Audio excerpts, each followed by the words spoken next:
글로벌 뉴스를 전해드리는 외신 인사이드입니다. 박지원 리포터, 네. 오늘 준비한 소식은 뭡니까? 네. 얼마 전 독일에서 G20 재무장관 및 중앙은행 총재 회의가 열렸는데요. 그 결과가 담긴 공동선언문에서 지금까지 담겼던 모든 보호무역주의를 배격한다는 문구가 빠지면서 굉장히 주목받았습니다. 미국 정부의 눈치를 보는 게 아니냐 하는 비판의 목소리가 커졌는데요. 이와 관련해서 CNBC의 기사로 함께 확인해 보시죠.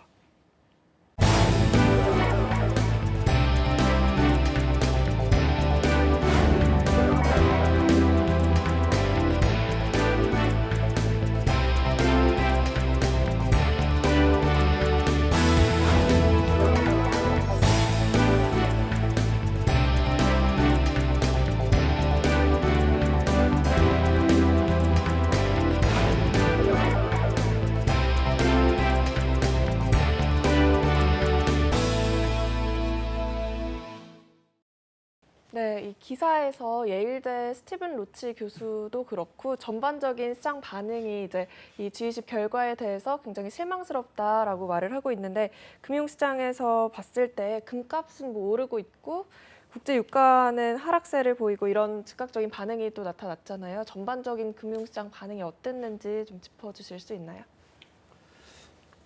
일단 G20에 관심이 가기는 갔었는데요. 워낙 뭐 다른 재료들이 많다 보니까 그렇게 일단 많지는 않았던 것 같아요. 그리고 G20가 시장에서도 이번에 주목했던 거는 원래 거기서 이제 커뮤니케라고 하죠. 이제 공동선언문에서 지켜지진 않지만 그래도 그 전에는 보면은 뭐 우리는 자유무역을 수호하고 뭐 환율 전쟁 서로 하지 맙시다라고 일단 말이라도 서로 그렇게 했는데 이번에는 아예 그걸 못 넣은 거죠. 이제 보면요.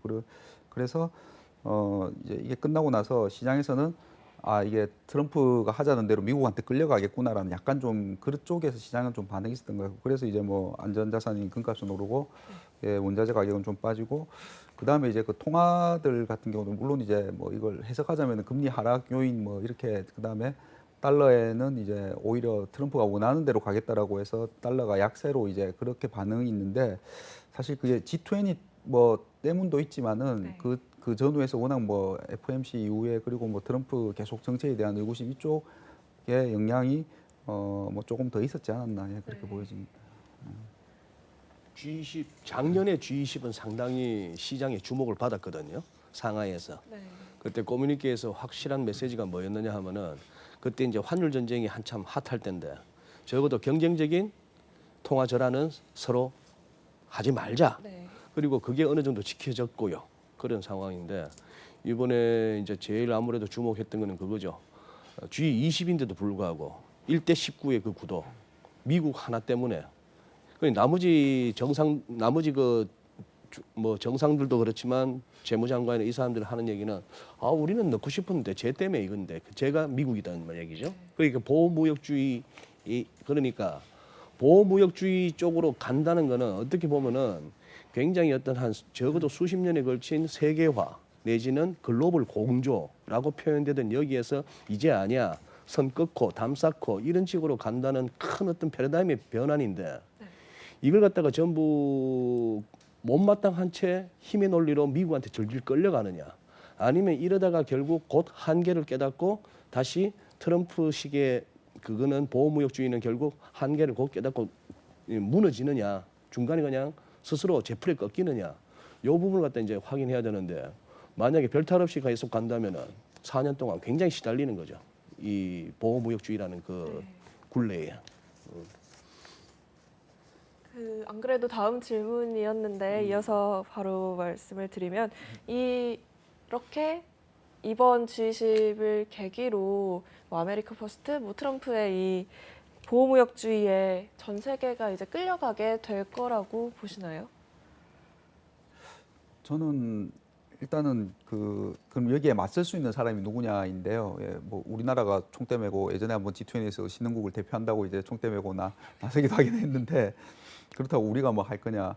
그러니까 가장 대치점에 서 있는 나라는 중국이라고 할 수 있겠죠. 조금. 네. 근데 일단 중국은 조금 지켜보자라는 것 같아요. 스탠스가 보면은 저쪽에서 막 이렇게 덤비는데 우리가 먼저 뭐 그게 부딪히지는 말자라는 것 같고 그 다음으로 치면은 이제 유럽하고 일본일 텐데 일본은 뭐 완전히 제압당한 그런 분위기고 유럽은 독일이죠. 결국 보면 독일에서도 했고 했는데 그 독일에서는 이걸 좀 당연히 반대하자는 주의인데 일단 유럽 내부가 아까 뭐 그리스 얘기 때도 나왔지만 지금 자기들이 좀 시끄럽다 보니까는 유럽이 하나의 목소리를 못 내는 그런 부분이 있는 것 같습니다. 그래서 모양새 자체가 이제 좀 끌려가는 듯한 그렇게 좀 당분간은 그렇게 보이지 않을까 싶습니다. 그 신문에 묘한 사진들이 올라오잖아요. 그러니 트럼프 대통령하고 메르켈 총리하고 네. 정상회담할 때 기자들이 악수하세요까지라고 했는데 트럼프가 쌩깠잖아요. 네. 반면에 그러고 나서 아베가 메르켈 만났을 때는 아유 뭐 그렇게 다정한 남매가 없어요. 막 반가워갖고 서로 안을 듯이. 그러면서 또 여기서는 트럼프 앞에서 했던 얘기하고는 다르거든. 우리 뭐 서로 도와야 되는 거 아니겠어요? 서로 뭐 계속해서 그 글로벌 공조로 가야 되는 거 아니겠어요? 이런 상황인 것 같아요. 그리고 트럼프 앞에 가서는 뭐 또 예 형님 하는 거고 다들 돌아서서는 그거 하는 건데 뭐 여기 아까 기사 내용에 소개된 것도 있습니다만 미국에 제일 잘 나간다는 애플이 전 세계 한 20개국에서 공급받는다면서 부품을 이 판국이 무슨 놈의 보호무역주의입니까 그러면 좀 그거는 지금은 한번 이 하도 저 트럼프가 왈왈거리면서 세게 나오니까 그래 한 거지. 저거 좀 학계에 노벨상 받았다는 양반들 좀 이런 거 좀 제대로 말 좀 해줬으면 좋겠어요. 그래서 미국 내에서도 이제 말씀하신 것처럼 반대하는 쪽에서는 그리고 트럼프도 트럼프인데요. 트럼프랑 그 무역위원장 피터 나바로 교수 이 사람은 뭐 대놓고 중국이 악의 축으로 거의 그렇게 하는데 그분도 이제 학계에서는 거의 이단하지 않습니까 보면은. 근데 이제 미국 그 내부에서도 그리고 특히 트럼프 그 캠프에서도 나바로 위원장 말고 경제위원장 쪽인 이제 그 게리 콘이라든지 그다음에 무슨 월가 출신들은 이러면 안 된다는 건 자기도 알고 있거든요. 보면. 근데 아직까지는 뭐 그렇게 근데 그쪽으로 좀 주도권이 넘어가는 것 같아요 보면. 그렇고 학계에서도 이제 말씀하신 것처럼 그리고 IMF나 이런 데서는 당연히 자기들이 이제 자유무역의 수호자라고 생각하니까 여러 가지로 본문이나 데이터를 해보니까 결국 보호무역을 하면은 양국의 성장은 결국 깎아먹게 되는 거고 전 세계에 확산되면은 결국 다 안 좋아진다. 그래서 미국 말씀하신 것처럼 너네가 이렇게 지금은 트럼프가 막 떠드니까 하는데 결국 만약에 진짜 이렇게 했을 때 시간이 지나고 그게 돌아서 자기네들한테 안 좋은 영향을 미친다는 게 이제 알려지면은 뭐 이렇게까지는 못하겠죠. 그건 뭐 알고 있을 것 같고요. 미국도 보호무역으로 갔을 때 미국의 영향이 안 좋은 영향이 온다는 건 모르겠어요. 뻔히 알죠. 그리고 뭐 환율 조작국 중국 지정해버리면 계속 위안화 강세가면 미국의 수입 물가 올라간다는 것도 뻔히 알고 다 알고 있기 때문에 뭐 그 점에 대해서는 몰라서 저런다 생각은 안 들고요. 나는 다 알면서도 하는 건데. 방식이 그거겠죠. 뭐. 네, 근데 그렇고 이제 놓고 보면 자 그러면 뭐 트럼프가 아메리카 퍼스트 보호무역주의 이런 얘기를 하는데 전 세계가 제동을 걸지 못하는 건지 아니면 뭐 뭔지 이걸 따져봐야 될 거 아니에요? 그러면 전 세계가 G20에서 제동을 걸으려 그러면은요 국제 무대에서는 철저하게 이제 자기 이익이란 말이에요. 명분이고 뭐고 없이 무조건 자기 이익이란 말이에요. 근데 지금 공동의 이익이 있냐는 거지. 서브프라임 사태 터지고 난 직후에는 G20 재무장관이 다 모여가지고 전부 다 한 목소리로 야 보호무역하면 안 된다. 재정 쏟아붓자. 전부 다 공동보조를 취했단 말이에요. 근데 지금이 그런 위기 상황이냐는 거죠. 이 위기 상황이 아니기 때문에 이런 G20 회의에서의 뭔가 강력한 커뮤니케를 낼 수 있는 그런 추동력 자체도 없고 뭐가 있어야지 낼 거 아니에요, 그거. 그다음에 미국이 그렇게 막 얘기하면 거기다가 뭐 또 강력하게 또 반대할 모두 지금 없고 그런 상황이 돼 있는 것 같아요, 지금 현재 상황이. 그래서 이렇게 와 있는데 이게 미국이 그 트럼프가 지금 취임했잖아요. 취임한 지 몇 달 되지도 않았잖아요. 그러니까 그 국내 정치적인 이슈들도 이 사람들 다 뻔히 잘 아는 사람들이란 말이죠. 그러니까 미국 내에서 대통령 취임해가지고 이제 허니문 피리어드인데 나 가오 좀 말하자면 시쳇말로 가오 좀 잡아야 되는데 가오 잡겠다고 그 미국 우선이다 딱 얘기했는데 에이 아니야 이러면 기분 나쁘잖아요. 그러니까 그거는 안 해주는 것 같고 그런 측면에서 보면 우리 이준호 선생님 얘기한 것처럼 앞으로 몇 달 정도 좀 지나서 저희 말로 지금 계속 이렇게 공포탄을 날리는데 이 공포탄이 아니라 실탄이었네 이렇게 되면 대응들이 나오겠죠. 근데 아직은 저게 공포탄 같거든. 총알 없이 총소리만 뻥뻥 나는 총알 같단 말이에요. 아직은. 그러니까 이제 대응을 제대로 안 하고 그냥 어디까지 가는지 두고 보자 이러고 놔두고 있는 거 아니냐. 뭐 그런 생각이 들어요. 근데 저게 실제로 내 이익을 침해하는 위협이 오기 시작하면 대응들을 하죠. 그때는. 우리 알아서 기어라는 스타일이거든요. 알아서 기어라. 그래서 알아서 긴 케이스가 아비 아닙니까?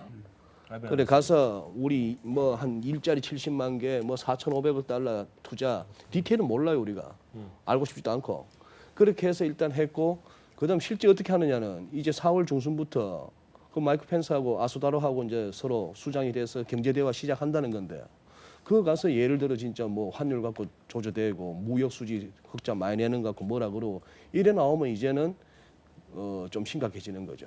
근데 그것 때문에 별로 심각 안 할 수도 있어요. 심각 안 할 수도 있어요. 왜냐면 네. 아까 그 얘기했었잖아. 그 부인 문제 때문에 네. 아베가 콘크리트 지지율이 깨지고 있는데 그래서 만약에 내각 선거를 다시 하게 되고 그래서 아베가 실각을 해서 새로운 총리가 오면요 네. 다 다시야. 다 털고 미국하고 다시. 일본 관계도. 여기 좀 여기 약속했던 사람이 없어졌는데 다 다시죠. 그거 알 수 없어요 그것도. 우리도 지금 뭐 마무리 얘기해야 또 신임 대통령이 들었으면 또 얘기 또 달라지는 거고 유럽은 일제히 다 대통령 선거잖아요 지금 유럽은. 이 대통령, 총리, 수상 뭐 다 선거기 때문에 다 그거 하고 난 다음에 뭔가 재정립을 하지. 지금은 뭐 G20 장관 회의도 이거를 강력하게 추진할 추동력이 다 미국을 제외한 나머지 나라는 아무도 없는 거예요 지금. 아무도 새 내각이 결정이 안 되고 그쪽에서 새로운 내각들이 들어오거든. 얘기해볼 수용이 없어요 지금은. 그래도 적어도 4년 임기 보장된 사람은 현재 트럼프하고 시진핑밖에 없네. 시진핑도 더 오래. 시진핑은 한 5년 가는 거고 그렇죠. 앞으로. 5년 네. 그렇게. 뭐 옐렌도 구로다도 뭐 저기 스탠리 피셔도 다 내년 2, 아무도 3월이면 몰라요, 다 지금. 집에 가야 되니까. 아무도 몰라요. 집에 이게 간다기보다도 그 바뀌니까. 전원이 임기 문제가 걸려 있고 그런 것 그다음에 같아요. 아무도 위기도 없고 그런 위기가. 그러니까 뭐가 나올 이유가 별로 없죠. 네, 뭐 이렇게 공포탄일 수도 있지만 그럴 가능성이 큰 것 같긴 한데 어쨌든 이렇게 공동선언문에서 문구가 삭제된 것 자체가 하나의 결과라고 볼 수도 있기 때문에 시장에서는 약간의 우려를 하고 있는 거잖아요. 그렇죠. 뭐 국가별로나 아니면 업종별로나 좀 어떤 타격이 만약에 보호무역주의가 이렇게 계속해서 추진이 된다면 어떤 타격이 있을지 뭐 이 교수는 독일, 멕시코, 중국이 뭐 특히 타격을 받을 것이다 이런 말을 했는데 뭐 이렇게 국가별로나 아니면 뭐 조선 해운업종 쪽이나 어떤 타격, 어떤 영향이 있을지 좀 말씀해 주시면 좋을 것 같아요. 일단 조선해운업종 가기 전에 제가 네. 빨리 국가적인 문제를 얘기하면요. 네. 독일, 중국, 멕시코 고른 게 전부 다 수출 많은 나라들이에요. 그렇죠. 네. 그러니까 멕시코는 미국 수출이 많은 나라고. 이거 다 타격이죠. 이제 우리도 타격이에요 그렇게 되면. 근데 그렇게 치면 이제 요 나라들은 수출 비중이 큰 나라들이 타격이 1차적으로 오고 2차적으로 나머지 나라들도 다 타격이에요 어차피. 요즘 뭐 우리가 시장 개방하고 글로벌화한 지가 벌써 얼마나 됐어요? 전 세계적으로 한 30년 됐는데 많이 열려 있거든요 실물 시장이 서로 다. 그러니까 다 타격이죠. 조선 해운 쪽에서 바라보면 사실 조선사는 미국에 조선사가 없기 때문에 네. 사실상 직접적으로 보면 타격이 없어요.